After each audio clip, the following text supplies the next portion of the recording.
Қалай ажыға, қарындасым һәм інім. Қалай басанды бүгінгі күнің, үлкен үйге барайық һәмме, қара жағдайыңа, қолың босайма сенің. Ол үйде анам бар, демлеген шайын.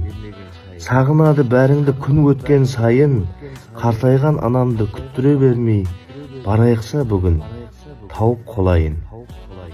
Әкем кең пейіл, таусылмас қалам.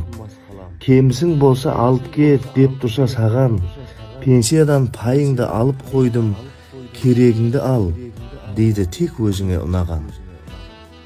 Оларға сенің байлықларың бір тиын, хабар алып тұруға уақыттым қиын. Тап бүгін барайық һәмме, болуы шәрт емес қо, отыр сия жиын. Анам ауқатларын таласып жедік.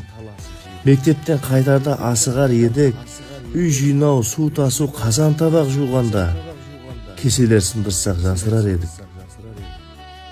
Ажаға, есіңде ме балалық күлдер? Қатарласып һәмме ұйқылаған түллер, айқасып, тепкілесіп жатар уақытта, бірі жылап атырса бірісі күлер. Әзір ондай патшалық қайда, балашаға қоржыны бар мойында.